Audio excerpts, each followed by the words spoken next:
Thank you, Muad and Krishma. I want to talk a little bit about our body language. I was recently having a conversation with my son and trying to encourage him in his education. I got a little too excited. My daughter saw this and she went to my wife. Mama, Papa was using his Italian voice. She saw in my communication an overly aggressive and bordering on angry communication. We too communicate a lot with our body movements, more maybe than we realize, and we need to plan and prepare for that. We even need to practice. We need to consider what we're trying to communicate. First impressions count. Set the right tone. We only have one chance. We don't want to overdress or underdress. Underdressing suggests a lack of respect, while overdressing can say, I'm trying to be better than you.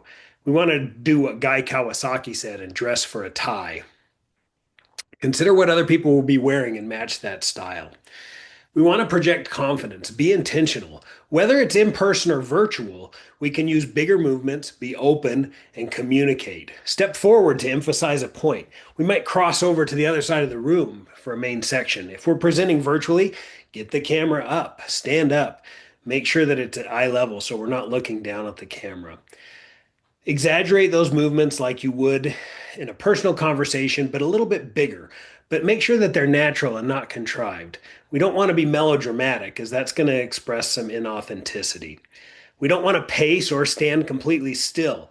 This can be distracting and just and take away from our message. We don't want to have a closed posture, folding our arms, crossing our legs, having our hands in our pockets. All of these things can express some discomfort, insecurity, and a lack of expertise. Having an open posture shows that confidence and that expertise that we want to share. We also want to make sure that we're preparing and planning for what we need to do. Preparation, planning, and even practice will make sure that we can communicate with our body language in a manner that gets across. Everyone has a plan until they get punched in the mouth, as stated by an American philosopher, Mike Tyson. We'll turn the time over to you, Tawny.